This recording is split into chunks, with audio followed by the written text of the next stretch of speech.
Okay, hello everybody. Welcome to today's videos. I'm in a particularly good mood, if you haven't guessed, or perceived from my current demeanor, because I have received confirmation that there are 2 new viewers to my channel. So that's wonderful. Hello to the 2 of you. You know who you are, because I called you individually. Well, I texted one of them, but I called the other one and I said, thank you. I noticed that you viewed and I wanted to say thanks. And I hope that you like what I have to say. And they engaged with me in the way that I was hoping. Like they were like, oh, that point you said was interesting. It made me think this. And I was like, yes, this is what I want. So, yeah, there's that, A. B, I wanted to also start with expanding on my community point from episode 7, which was yesterday's video. And I don't know if this is an odd thing, but like I literally feel like the people in the world are like quite literally my peers. Like I was listening to a song on the tread and I was so impressed, and I was almost like I almost had like a sense of like pride. I don't know. It was very odd. I've never had a feeling like this before. Like I was like, wow, this person is so talented, but I felt like a stronger connection to this person. This person was Kesha, because I was listening to Crazy Kids, good running song if you haven't tried it. So I was listening to it and I was like, wow, she is just really talented. And like before, it's like I was like, yeah, she's like, obviously I had the thought like, it's a good song, but like this time it's like I'm thinking more about the person, like the creator of the song, than the song itself. And I'm proud of myself for that, because maybe that's a symptom of my philosophical education, or maybe that's me maturing, or maybe that's me becoming a better person. I don't know, take your pick. I'll pick.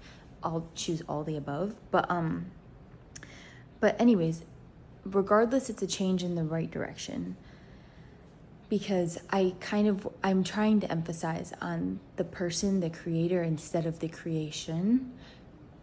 Always, like that's kind of that I was also kind of talking about that yesterday, but it's like my push away from everything being commodified, is seeing the person for who they are instead of what they can offer. And I think that takes the stress off performance anxiety, because it's like, no, you still have value even if you're not going to perform at your best level every day, or you're not going to fulfill an instrumental value or something like that. Like you're still valuable in yourself, in being yourself. So that's my Poe, clearly. One of the rare people who don't fluster me when she enters, because she respects what I'm doing. Well, it's like that you keep the people who believe in you around, and that's very few people. So that's why I'm always with my Poe.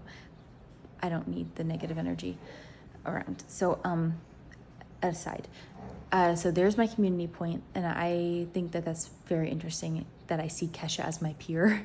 Like that's an odd statement that I wouldn't think I would be making even 2 weeks ago, but can't predict the future. So there's that. Then my third point that I wanted to say, this is going to be a kind of long intro, but I was thinking about it and I was like, oh, I want to talk about that, but I had already washed my face. Yeah, Doyle, don't you know I'm talking? He's literally... That's actually a good thing that he barks just then, because it makes me take a breath. But I wanted to talk about why I love the Great British Baking Show so much, because I watch it when I'm stressed, I watch it when I'm calm, and I watch it a lot.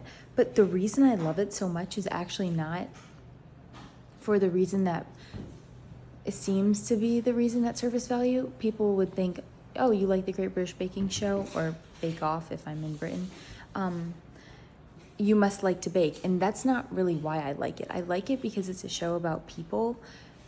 Most like at its core, it's a show about people, because you learn about like how people manage their stress. You learn about, how they present themselves in front of a camera. And I think I read that there's like 90 plus hours of footage, and they only publish like 55-minute episodes. So it really is like, you're seeing a very structured story, and somehow it comes off authentic and it comes off as real life. And I think that's impressive just by, whoever's editing and producing the show. Like, that's cheers to them. But then again, like, there's also like, you also get to see the people who come on the show. So that's interesting. And it's kind of like the song in Pixar, what I was talking about yesterday. There are so many elements to focus on that show. Like, you can focus on how the contestants are performing when they're really stressed, clearly. How the contestants perform when they're cooking something that they love, something that was a recipe from their grandma, how that changes. What recipe they even choose in the first place. Because it's like, this is... And then also it's like, who practices, who doesn't, who is here for fun and shows their personality, who becomes really serious. And even though there's no prize, it's like, well, there is a prize because it's like notoriety, but there is no cash prize. You get the glass table or glass, cake stand. And then it's also interesting because it's like, who even believed in themselves enough to try and to try out and go through this process. And there are so many things to take from it. And each time I kind of focus on different things. Sometimes I watch the people. Sometimes I think about, why would they choose to make a lemon raspberry pound cake or whatever? It wouldn't be a pound cake. It would be a loaf cake. Pound cake's American, but duh, because pound cake is U.S.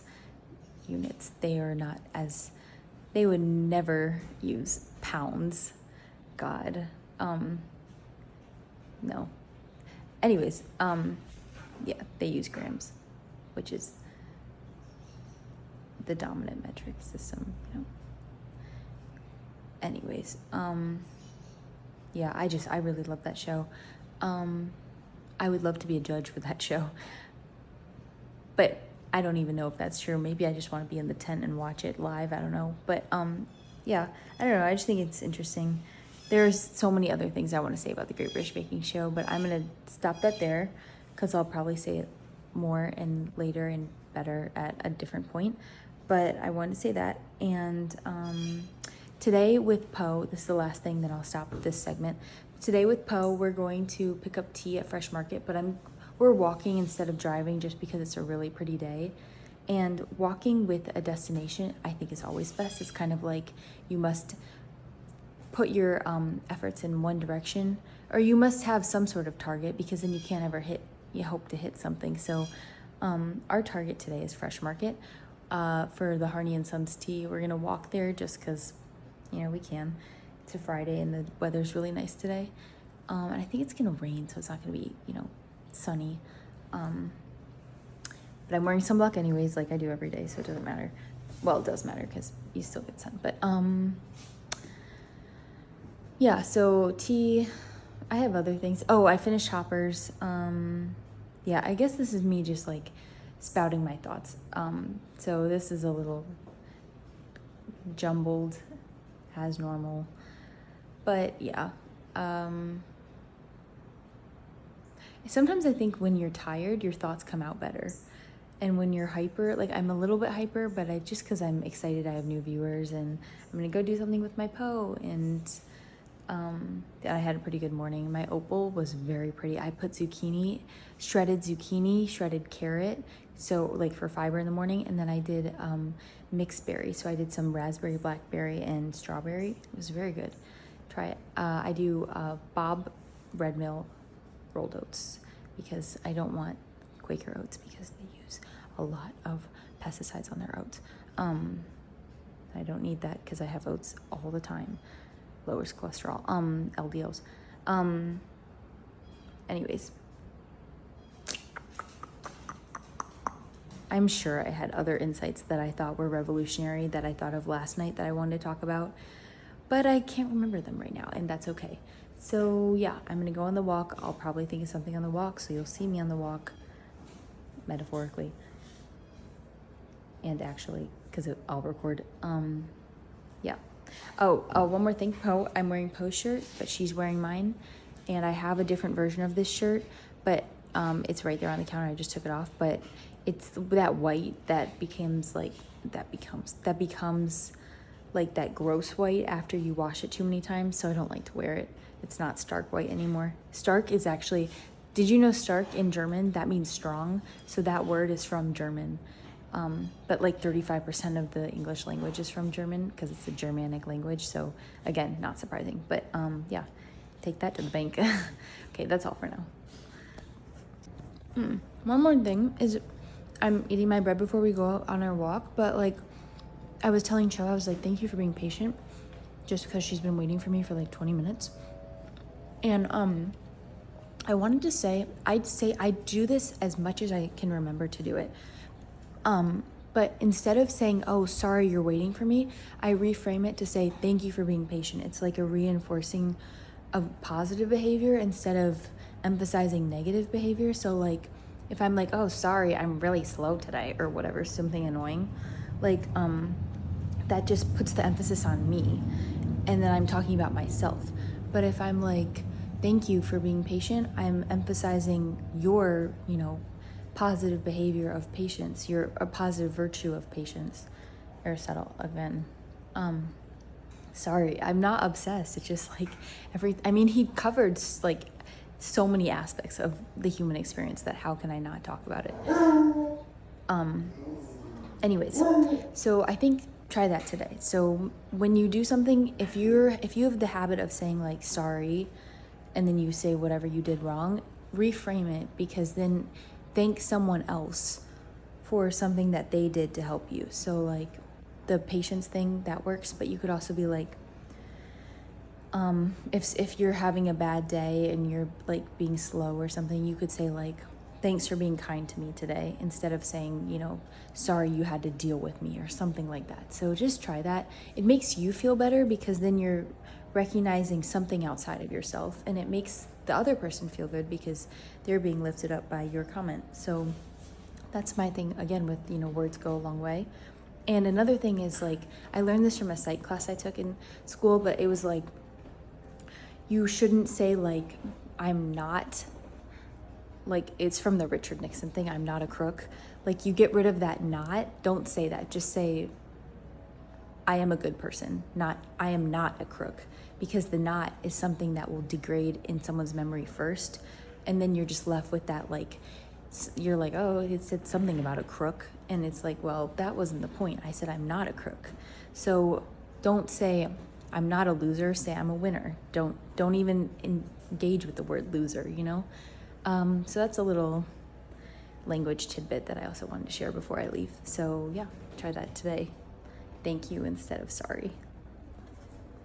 Okay, I'm actually going to go for this walk, but I had another thing. If I don't like when people are like, I'm fine with anything you choose. Like if I'm asking you to choose something, give me an answer, please. Like for example, I know that Poe's trying to be kind, but I asked her if she wants to listen to music on the walk, and she's like, you can choose, we can talk, or you can listen. No, I'm asking you because if I had an opinion that I felt drawn to, I would just do it. And I would ask you if you were fine with that. I wouldn't say, which one would you like? So again, words mean something. If you say which, then it means that I want you to choose. If I say, are you okay with that? Then it means I already chose. There's that. And then the other thing I was saying, like, sometimes I say things like, oh, I can expand on this more. Sorry, I just remembered I need something upstairs. I was like, I can expand on this more if someone wants me to. If someone wants me to, like, oh, that point you said about so-and-so was interesting. Do you have more to share? Of course I have more to share. So if anyone has something that they want me to expand on, leave it in the comments. So yeah. Okay, that's all for now. Thank you for listening to my exposition on language today. See what I just did? I said thanks. I said thanks. I didn't say sorry I brought this up so many times, because I'm not sorry, or else I wouldn't have done it. Okay, I'm listening to Life is a Highway with my Poe, and the car that went by was like this, and I was like, the car that we buy the police. Yeah, but I want to say that. I didn't want to say that. I didn't want to take a political stance. Oh my God. Whatever. She just outed me about who waved at us. Anyways, I just want to say I'm really living through this community thing, because I say hi and wave hello to everyone who even doesn't say hi to me. Not in a weird way, in a friendly way. How you laugh today, okay. It's not weird. It's not weird, it's just me saying hey. Anyways, I just want people to know that I see them, because a lot of times people ignore me and I don't like the way that feels, so I don't want to reciprocate that. So yeah, wave hi to those people who, even if they don't wave hi to you, because maybe you stick a little bit in their head. Also, this is weird because no one can hear Life is a Highway in the background, but it's playing so loudly in my ear. So if you want an authentic experience, blast it on your laptop or something and then listen to this again. Okay, that's all for now. That's one more thought I just had. The music you listen to really does color your thoughts. So keep that in mind today as well. Because like Life is a Highway is coloring our walk. And you know, when you listen to sad music, sometimes you feel sad, or sometimes always. But like listen to upbeat, happy music, it helps lift you up. So yeah, keep that in mind today. So I didn't record the whole time we were there, but right now I'm just inclined to record because these trees that were near smell so good. Poe and I she's gonna try a new mango, it's champagne mango, I think. And I got some apples and we got tea and what else? Is that it? Yeah. That's all we got. She got her Starbucks. Yeah, I didn't record the whole time because I was just enjoying browsing and shopping with my Poe, and I think that's what good life's to about. do. Yeah, that's what life's about. Say it again louder, Poe. That's what life's about. Yep. Budapest is playing in my ear right now. So chill, summery kind of vibes. The music informs it, like I was saying, your experience, and that's why I listen to so much disco. Oh great, lemonade stand. I've turned down all these people. I don't want your lemonade. I don't know. I don't want your hands in my lemonade. We do not Just have kidding. cash. That's our reasoning. I don't have cash. Do you take Apple Pay? I don't know. Okay, I'm gonna stop now. Okay, bye. Do you take Zelle? Yeah. Joe, did you get that? Do you take Zelle? So my Poe and I are making the box brownies. Wait. My Poe and I are making the box brownies that we got at Fresh Market like 2 days ago. So we're doing that. I am not allowed to touch. I'm just watching because I tend to micromanage. Poe, you can keep that look to your face, to yourself. But anyways, I wanted to just say something about my German. So my dad just randomly started talking to me in German, and I was able to understand what he was saying and communicate. Although I'm not as good at communicating myself, I actually fully understood what he was saying to me. I even caught things like dative case and past tense, and I tried to explain it to my Poe, and Poe did not care. But I wanted to say that I am, again, proud of myself for holding myself accountable to maintaining my language for the sake of communicating with my dad, but also because, like I said in the earlier video, language is something that you take with you and it grows with you, and that is my philosophy for the importance of education. So there's that. Secondly, it really feels like summer to me this year, and Poe and I don't like the smell of chocolate. It's really good. Take her word for it, not mine. Yeah. I had something else to say. I don't remember what it was. You could speak if you could speak every language or speak the animals, which would you pick? She just said if I could speak every language or speak to animals, which would I pick? I would choose to speak every language because... Nobody can speak the animals. Yeah, I don't want to speak animals. No one can. You'd be the first. That's not true. Yes, Maybe it is. just people don't share that they can. But anyways, I don't really have an interest in speaking animals, but speaking every language I think would be cool. Didn't intend for that to go in the video, but you know, such is life. More surprises. I had something else to say, but yeah, that's all for now. We're just doing box brownies for the first time. So yeah, I did preheat the oven for you. You're welcome. See, I think of others. Okay, I'm done. That's all for now. I almost just got Cho doing something embarrassing, but I didn't.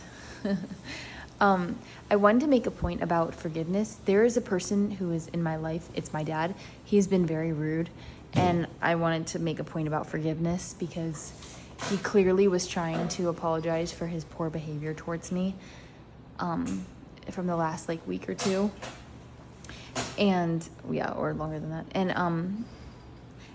And I try not to hold grudges, and then I do anyways, and I'm actually trying So if like someone is trying to make an effort to apologize for their past behavior, I feel like it's our duty, meaning like whoever's been wrong, to just see that they're trying, and not to be a pushover, but like to allow change to happen in the right way.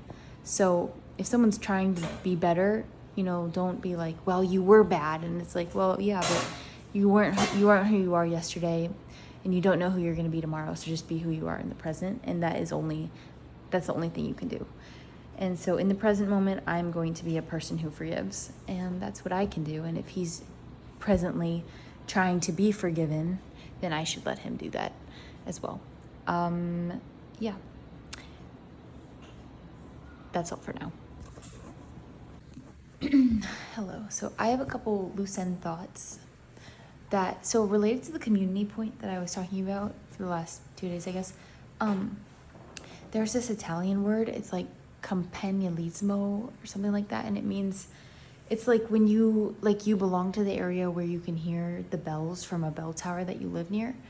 And I think that idea, like when I first heard it, I was like, that's interesting, because what's her name? Nancy Silverstein had a restaurant called Campanile, which meant like bell tower or meeting place, named after, that was like her first restaurant. And it was named that to symbolize the fact that it was in an old bell tower, I think, or I don't remember why. It was like a meeting place. No, I think it was meeting place. But also because it was an Italian restaurant, and bell tower is really important in Italian culture. But anyways, I think that's a mistake, because I think like your community is not just who's within reach of your bell tower. It's like your community is everybody. Like it doesn't really have a demarcation. Like there is no like, oh, I can't hear my bell 2 feet away, therefore that person standing 2 feet away is not a part of my community. Like I don't think it's that black and white. And I'm obviously taking a reading of the term that probably isn't exactly what's intended.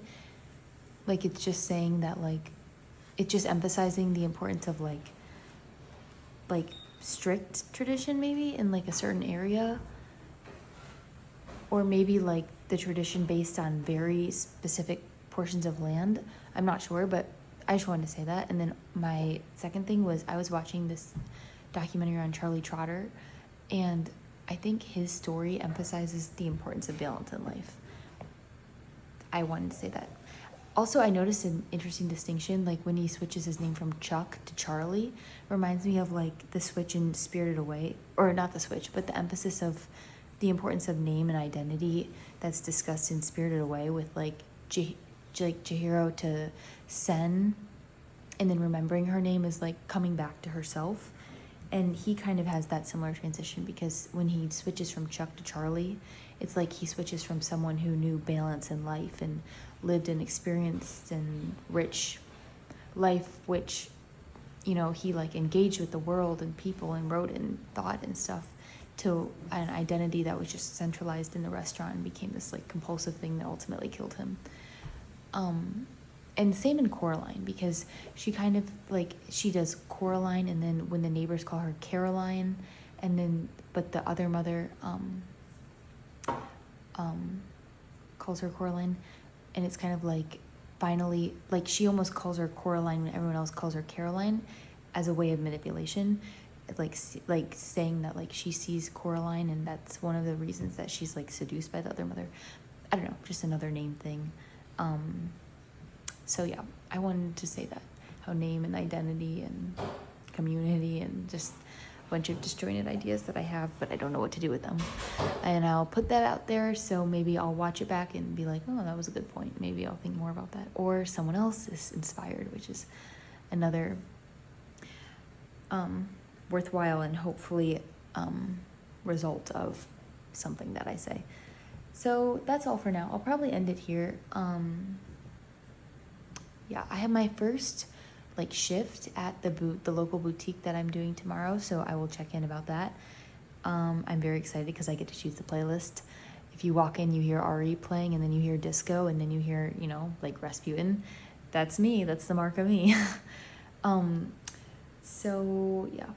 Anything else? I don't know, probably. But I'm going to stop here today. And yeah, that's all for now. One more thing, actually, before I do end.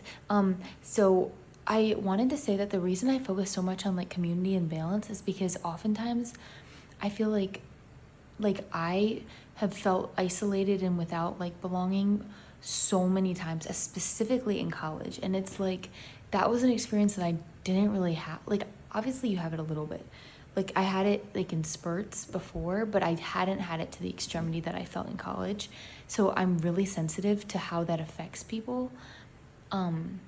And talking about it, like, I kind of was putting these videos out there because I think hearing from, like, just hearing that other people at least think about it, let alone like deal with a situation like that, I think is comforting. And that's another, like, literally, like, hearing about belonging makes you feel like you belong. So it's interesting in that sense. But also I have such a problem with balance, and it's like I feel like it's a difficult thing for a lot of people, but it's also very difficult for me.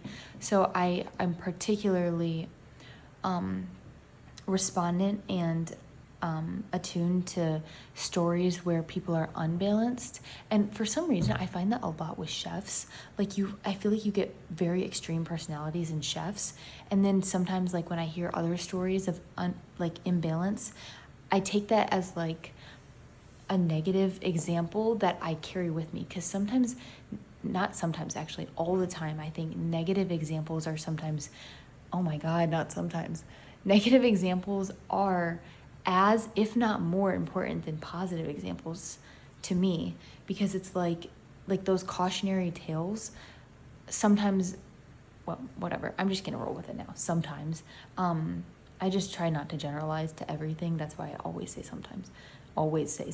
Oh God, it's these universals. If this were put into logic, like if it were written in a logical argument, it would just fall apart. So anyways, the negative examples are really important to me because the cautionary tales inspire like fear, and sometimes fear is like the ultimate motivator. I concur. I contend that hope is often, you know, the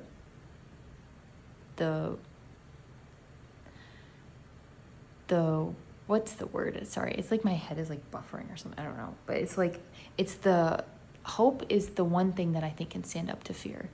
There's a better phrasing for that, but I'm kind of feeling tired, so it's the end of the day. But yeah. Anyways, I just wanted to say that the negative example, and this is actually a follow-up on the thought I had yesterday about the two host shows, where it's like based on their ethos, they are completely different shows, even though they're very similar in emotion and logic. But yeah, so the one show with the negative examples is like what not to do, and those are really important examples that I also seek out. And the Charlie Trotter thing is a negative example of what happens when you're unbalanced. And yeah, I think fear is, I just think, I mean, obviously it's like a basic human primal thing, but yeah, again, actually that is another balance thing, fear and hope. You can't just have all hope, you can't just have all fear. Because then if you're all fearful, then you're like Rapunzel and Mother Gothel. But if you're too hopeful, then you're just naive and you're like Mother Gothel. Actually, no. Yeah, so Rapunzel, she's like all hope. And Mother Gothel is trying to pull her back with all fear. She's trying to balance her to be unbalanced because she realized she's naive. So that's an interesting connection. Do with that with what you will. But I think a lot of stories, though, especially Disney ones, start out with unbalanced, naive characters. They're pulled back by fear, or they're just all fearful or all hopeful or whatever. That's like a normal story trope. It's like the ordinary world kind of hero's journey thing. But yeah, that was a disjointed point. Disjointed. Oh my gosh, my words are really not articulate today. Well, they were, I had a better day today, I think, with how I was phrasing things, but, and that's what matters. Yeah, mistakes. Fehler in German. Fehler. Interestingly, sounds like failure, but it means mistake. I'm not very good at pronouncing German words, even though I try, because I read more than I speak. But yeah, what you gonna do? Well, I could just talk more. That's what I could do. Yes. Anyways, that's all for now. Bye-bye. Oh, to do is to be. I'll end it with that. To be is to do. Why would I say that at the end? I don't know. Another Aristotle. Okay, bye-bye for now.